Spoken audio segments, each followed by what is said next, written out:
নদী তো নয় যেন মরুভূমি। ব্রহ্মপুত্রের দুপারে এখন মরুভূমির সদৃশ পরিবেশ। নদের বুকে চলছে গাড়ি মোটর। হারিয়ে যাওয়ার উপক্রম হয়েছে ব্রহ্মপুত্র উপত্যকার সভ্যতা, কারণ অস্বাভাবিক হারে হ্রাস পাচ্ছে ব্রহ্মপুত্রের জলস্তর। যেদিকে দুচোখ যায় শুধু বালি আর বালি। ব্রহ্মপুত্রের বুক দিয়ে পার হয়ে যাচ্ছে গাড়ি মোটর। যে ব্রহ্মপুত্র বর্ষাকালে ফুলে ফেপে সমগ্র অসমকে ডুবিয়ে ভাসিয়ে দেয়, সেই ব্রহ্মপুত্রের আজ এই দুর্দশা। তার বুক যেন ক্রমশ সংকীর্ণ হয়ে আসছে। এই দৃশ্য অসমের মাজুলির। নদীদ্বীপ মাজুলির চারিদিকে এখন বালুকাময় পরিবেশ। কথিত আছে ব্রহ্মপুত্রের অন্যতম নদীদ্বীপ মাজুলি অসমের বৈষ্ণব সংস্কৃতির প্রাণকেন্দ্র স্বরূপ।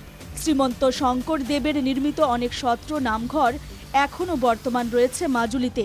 ব্রহ্মপুত্রের জলস্তর কমে যাওয়ায় আজ মাজুলির শোচনীয় অবস্থা। বন্ধ হয়ে পড়েছে মাজুলির প্রাচীন কমলাবাড়ি ফেরিঘাট।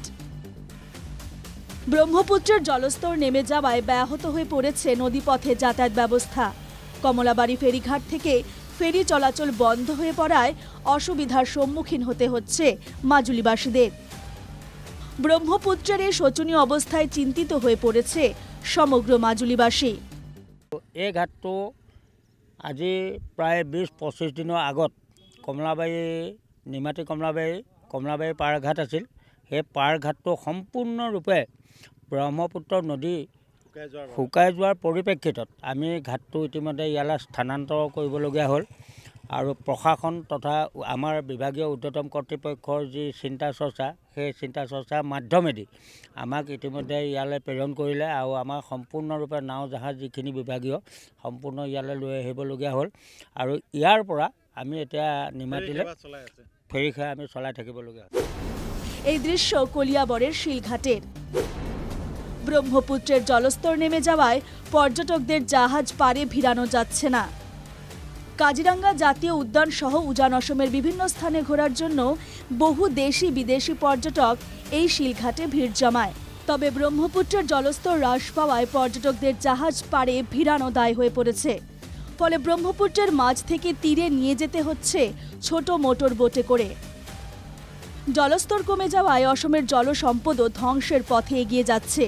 বিশেষ করে কলিয়াবরে ব্রহ্মপুত্রের কিছু নদী ঘাটে শুশুক দেখা যায়, যা পর্যটকদের আনন্দ দেয়। তবে জলস্তর কমে যাওয়ার সঙ্গে সঙ্গে এই জলসম্পদ নিঃশেষ হয়ে যাওয়ার আশঙ্কা রয়েছে। প্রকৃতিপ্রেমীরা ব্রহ্মপুত্রের শোচনীয় অবস্থায় চিন্তিত হয়ে পড়েছেন। ফলে সরকারকে এই সমস্যা সমাধানের জন্য আবেদন জানান তাঁরা। মোটের ওপর অসমের মহাবাহু এখন ক্ষীণ বাহুতে পরিণত হয়েছে। তবে সরকার এই ব্রহ্মপুত্র নদ রক্ষার স্বার্থে কী ব্যবস্থা গ্রহণ করে সেটাই হবে লক্ষণীয়।